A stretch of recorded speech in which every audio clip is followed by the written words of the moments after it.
বনাম ঐক্যবদ্ধ বাংলাদেশ। আমরা আগামীর বাংলাদেশে ওই নতুন স্বৈরাচার আর ফ্যাসিজম চাই না। আমরা আগামীর বাংলাদেশে ভারতীয় আধিপত্যবাদ চাই না। অতএব বাম বিএনপিকে না বলুন, গণভোটে হা বলুন, 10 দলের প্রতীকে হা বলুন। মসজিদে প্রবেশ করে তারা আমাদের উপর হামলা করেছে, আমাদের বোনদের উপর হামলা করেছে। ঢাকা 15 আসনের জনগণকে জানিয়ে দিতে চাই, মাথা উঁচু করে জবাব দিবেন।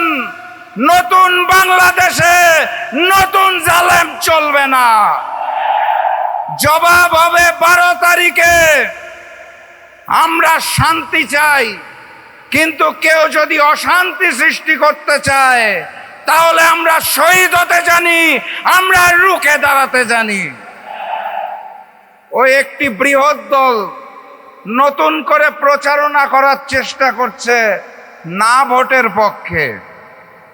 আপনারা তাদেরকে জানিয়ে দিবেন, যারা পাথর দিয়ে মানুষ হত্যা করে তাদের জন্য না, যারা চাঁদাবাজি করে তাদের জন্য না, যারা নতুন স্বৈরাচার তাদের জন্য না, আগামীর বাংলাদেশের জন্য আমরা সবাই হা। অতএব গণভোটে হাকে জয়যুক্ত করতে হবে। সম্মানিত সাথী এবং বন্ধুগণ, আমি অত্যন্ত সৌভাগ্যবান। একটি আসনে নির্বাচন করার কথা ছিল, ঐক্যের বৃহত্তর স্বার্থে নির্বাচন করছি না। এখন 300 আসনে প্রচারণা করতে পারবো আলহামদুলিল্লাহ। এবং প্রচারণা শুরু করলাম আমিরে জামাত ডাক্তার শফিকুর রহমানের সমাবেশ দিয়ে আলহামদুলিল্লাহ। ঢাকা 15 আসনের জনগণ আমার চেয়েও সৌভাগ্যবান।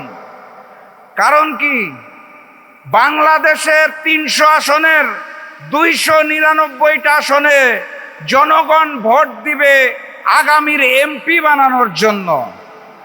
ঢাকা 15 আসনের জনগণ ভোট দিবে বাংলাদেশের আগামী প্রধানমন্ত্রী নির্বাচন করার জন্য। আপনারা এমপি নির্বাচন করবেন না, আপনারা প্রধানমন্ত্রী নির্বাচন করবেন ইনশাআল্লাহ। কথাবার্তা পরিষ্কার। ডাক্তার শফিকুর রহমান বলে দিয়েছে ঐক্যবদ্ধ বাংলাদেশ। আমরা সেই ঐক্যবদ্ধ বাংলাদেশ, আমরাই বাংলাদেশ। বাম বিএনপি বনাম ঐক্যবদ্ধ বাংলাদেশ। আমরা আগামীর বাংলাদেশে ওই নতুন স্বৈরাচার আর ফ্যাসিজম চাই না। আমরা আগামীর বাংলাদেশে ভারতীয় আধিপত্যবাদ চাই না। অতএব বাম বিএনপিকে না বলুন, গণভোটে হা বলুন, 10 দলের প্রতীকে হা বলুন।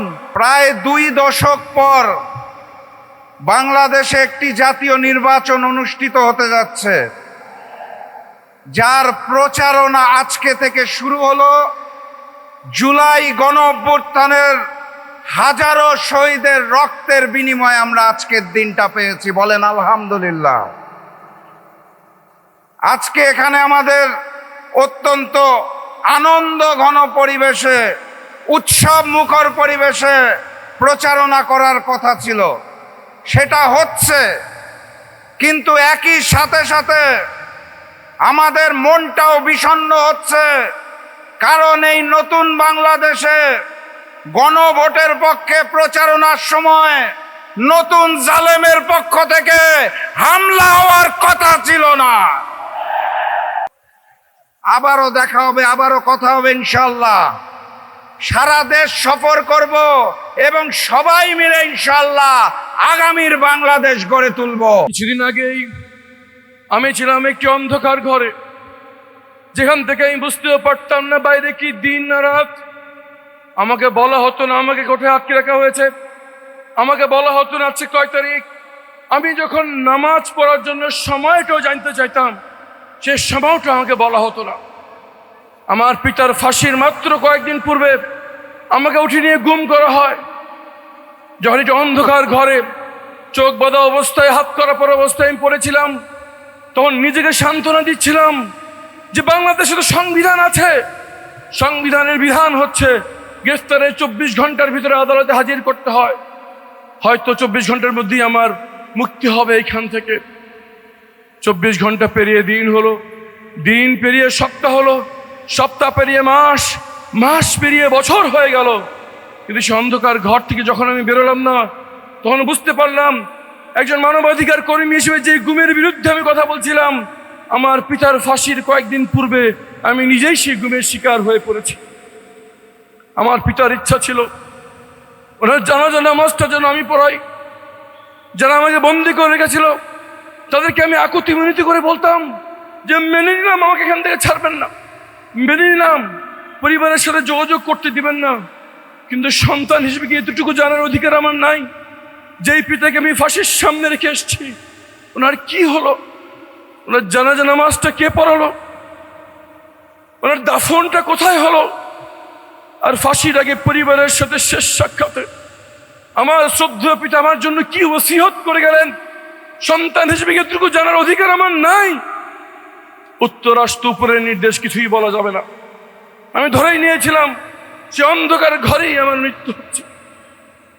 যখনই রাত হতো তখন চিন্তা করতাম হয়তো আজকে রাতে ওরা আমাকে হত্যা করতে পারে, হয়তো আমাকে তওবা করার সময়টুকু তারা দেবে না। এই জন্য যখনই রাত হতো তখনই তওবা করে তৈরি থাকতাম এবং আল্লাহকে বলতাম আমি তওবা অবস্থায় আছি, যদি আমাকে আজকে রাতে ওরা হত্যা করে এই তওবার বদলে যে আল্লাহ তুমি আমাকে ক্ষমা করে দিও। যে রাতে তারা আমাকে টেনে দিচ্ছে সেই ঘর থেকে বের করছিল, আমি মনে করেছিলাম যে আমাকে হত্যা করা হচ্ছে। আমি সূরা ইয়াসিন পড়া শুরু করলাম যাতে মৃত্যুটা সহজ হয়, কিন্তু পরে জানতে পারলাম আমাদের দামাল ছেলেরা, আমাদের বাচ্চা ছেলে মেয়েরা জীবন দিয়ে বাংলাদেশের মাটি থেকে ফ্যাসিবাদকে বিতাড়িত করে দিয়েছেন। এই জন্য আমি ফিরে আসছি আপনাদের কাছে। সম্মানিত উপস্থিতি, আমাদের বাচ্চারা, আমাদের বাবা মারা জীবনের ঝুঁকি নিয়ে 5ই আগস্ট যখন মাঠে নেমে পড়েছিল, তারা জানতো না আজকেই তাদের বিজয় হচ্ছে। তারা মোবাইল লক স্ক্রিনে তাদের নাম, ঠিকানা, ব্লাড গ্রুপ রেখে এই জন্য নেমেছিল যে হয় দাবি আদায় হবে, নাহলে তারা মৃত্যুবরণ করবে। যখন তারা সব দিয়ে নেমে পড়েছিল, আল্লাহর সাহায্য আসমান থেকে নেমে এসছে। সম্মানিত ভাইয়ের আমার, এতগুলো মায়ের বুক খালি হয়ে, এতগুলো বাচ্চা ছেলে মেয়ের চোখ হারানো, হাত হারানো, পা হারানোর বিনিময়ে আমরা যে দ্বিতীয় স্বাধীনতা পেয়েছি তা শুধুমাত্র একটি ভোটের জন্য নয়, তারা চেয়েছে একটি নতুন বাংলাদেশ। বাংলাদেশ মানুষ হাঁপিয়ে উঠেছে পুরনো রাজনীতিতে, তারা হাঁপিয়ে উঠেছে পেশি শক্তির প্রভাব, তারা হাঁপিয়ে উঠেছে কালো টাকার প্রভাবে, তারা হাঁপিয়ে উঠেছে দুর্বৃত্তদের রাজনৈতিক ক্ষমতায়নে। তারা দেখতে চায় নতুন নেতৃত্ব। তারা স্বপ্ন দেখে এমন একটি বাংলাদেশের যেখানে এমন কিছু লোক দেশ নেতৃত্ব দিবে যাদেরকে অন্তত আর যাই হোক টাকা দিয়ে কেউ কিনতে পারবে না। সেই নেতৃত্ব ইনশাআল্লাহ বাংলাদেশকে উপহার দিবে 10 দলের পক্ষ থেকে তাদের নেতা হিসেবে আমাদের সবার প্রাণপ্রিয় নেতা ডাক্তার শফিকুর রহমান ইনশাআল্লাহ। উনি যখন হৃদরোগে আক্রান্ত হয়ে অসুস্থ হয়ে পড়লেন, সবাই তাকে বললো যে আপনার বিদেশে চলে যান চিকিৎসার জন্য। উনি বলেছিলেন যে যেখানে আমার দেশের অধিকাংশ মানুষ দেশের বাইরে যাওয়ার চিকিৎসা তারা যেতে পারে না, সেখানে তাদের প্রতিনিধি হয়ে আমি কিভাবে দেশের বাইরে যাই। উনি জীবনের ঝুঁকি নিয়ে হলেও বাংলাদেশে চিকিৎসা করিয়েছেন। ভাইয়ের আমার, এরকমই নেতা আমরা চাই। তারা সবসময় সর্বাবস্থায় দেশের সামনে থাকবে, তারা নির্ভয় বলবে হয় মাতৃভূমি না হয় মৃত্যু ইনশাআল্লাহ। ভাইয়ের আমার, ফ্যাসিবাদের কিছু মাথা পালিয়েছে শুধু, কিন্তু প্রশাসনের রন্ধে রন্ধে এখনো ফ্যাসিবাদের অঙ্গ প্রত্যঙ্গ ঘাপটি মেরে বসে আছে। দেশ নিয়ে গভীর ষড়যন্ত্র হচ্ছে। কিন্তু বাংলাদেশের মানুষ বারবার দেখিয়েছে, যখন ছাত্র জনতা মাঠে নেমে আসে তখন পর্বত সমান শক্তিও বিলীন হয়ে যায়। যতই ষড়যন্ত্র করুক, যত অশুভ শক্তি চক্রাক, ইনশাআল্লাহ 12 তারিখ বাংলাদেশের মানুষ আরো একবার রাস্তায় নেমে এসে জনগণের বিজয় নিশ্চিত করবে ইনশাআল্লাহ। ভাইয়ের আমার, যেভাবে 5 আগস্ট আমরা সবাই মাঠে নেমে এসেছিলাম, যেভাবে আপনাদের সন্তানেরা মাঠে নেমে এসেছিল, যেভাবে পিতা মাতারা সকল কিছু ছেড়ে মাঠে নেমে এসেছিল, সময় এসছে আরো একবার সকল ভেদাভেদ ভুলে কাঁধে কাঁধ এবং হাতে হাত মিলিয়ে নতুন বাংলাদেশের জন্য আরো একবার রাস্তায় নেমে পড়া। সেই রাস্তায় নেমে আসার দিন হচ্ছে 12ই ফেব্রুয়ারি। 12ই ফেব্রুয়ারি সবাই রাস্তায় থাকবো এবং এক কথায় বলবো হয় মাতৃভূমি না হয় মৃত্যু।